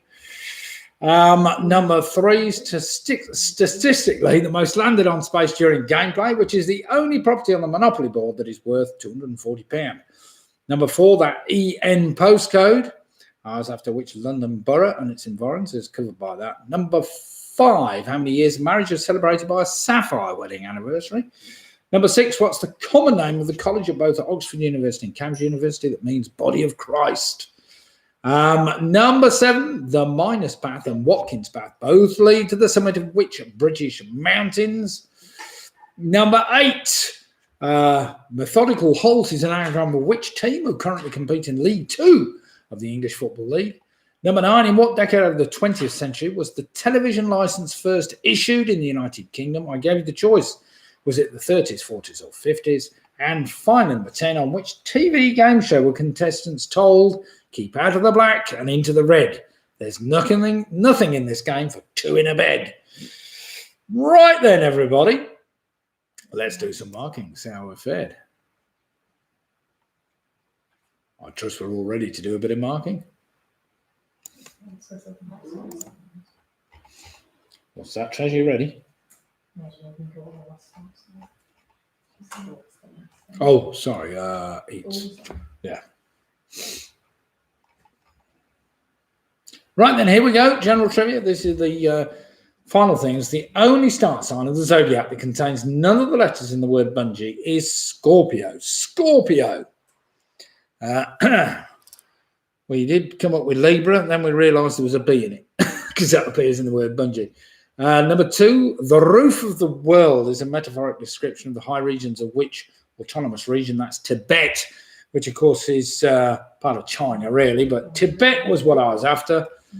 Number 3 was Trafalgar Square. Trafalgar Square, statistically, the most landed on property. So always buy Trafalgar Square if you're playing the game in Monopoly. Number 4, which London Borough and its environs are represented by the EN postcode. That's Enfield. Number 5, how many years of marriage are celebrated at a sapphire wedding? That is 45. Number 6, of course, the body of Christ in Latin is Corpus Christi, Corpus Christi. Number 7, the Minas Path and the Watkin Path, both lead to the summit of which British mountain? That's Snowdon. Well done if you got that. Methodical halt is an anagram of which team? That's Oldham Athletic. Well done if you got that. Number 9, what decade of the 20th century the TV license first issued? Well, that was a bit tricky. That was the 1940s. The 1940s. I might have gone a bit earlier than that, but never mind. And final number 10, of course, that game, TV game show was Bullseye. Bullseye. Well done if you got that. Right then, everybody, let's have some scores in and see whether we've got that sorted anybody out or whether they were all far too easy for the end there, but never mind. I had everyone got Virgo. Oh, dear.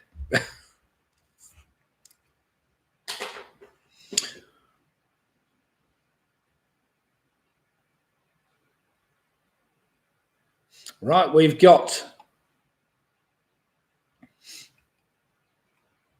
What's it, Joe? I the Bungie. Right, famous right at the bar last night. One got her nipple pierced right in front of me. On a related note, I'm terrible at darts. Dear God. Oh, dear. Right then, here are some scores coming in. So we have, in no particular order, we've got the Wheat Links on a fantastic 55 points. Well played, the Wheat Links. We had Sarah and Russ and Joe and Joe on 54 points. Clive and Janet with the teasers. Oh, dear, they haven't done very well at all. They've got none on that round, so they end up on 52 points. Well played, the teasers. Ian Miller on 45 points. We've got the famous 5 on 59 points. Cara saying, best night ever. Well played, Carol on 62 points. George Lambert and the Yorkies end up on 55 points. Well played, the Yorkies. Ada Lovely won 59 points. That's some great score. Mick Roberts, well played, Mick and Bev. Now 60 points tonight. I think that's fantastic. Well played, you. We have got Michelle and Charlie. I think James still in the garden. 56 points. Happy with that result. Well played, you. Home Loan 6 end up on 54. Well played. Ian saying they ended up on 60 points out of a possible 63. And he said the license was 2 years before I was born. Well, fair play. Paula Lewis and the Quizzy Rascals, they also ended up on 62 points. Well played, Paula. PRS ended up with 60. He says, question one answers were cracking me up. Yeah, okay. Penny Graham on 48. Mike Yates on 55.5.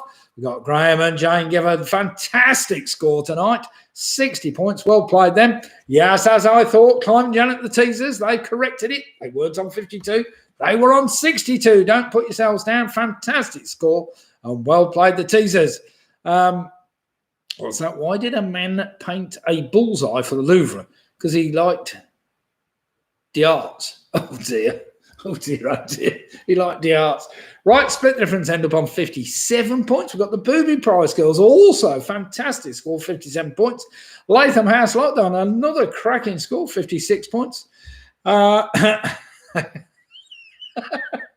Royce put, I wonder what will be in the horoscope tomorrow. I guess a couple of O's and R's.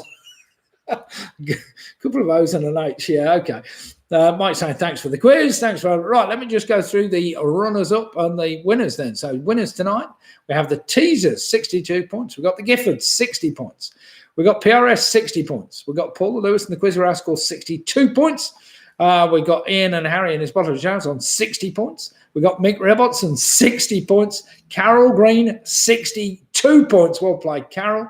Famous 5 on 49. The Teasers on 62, of course. We Links, 55. There's some great scores, though. So anybody in the 60s tonight, you've done remarkably well, and thank you very much for taking part. I hope you've all enjoyed the quiz tonight, even if the last round was a bit tedious, and I hadn't really given it an awful lot of time today to sort the quiz out. I normally go through checking it all the time, but I only had about an hour before we started tonight. But never mind.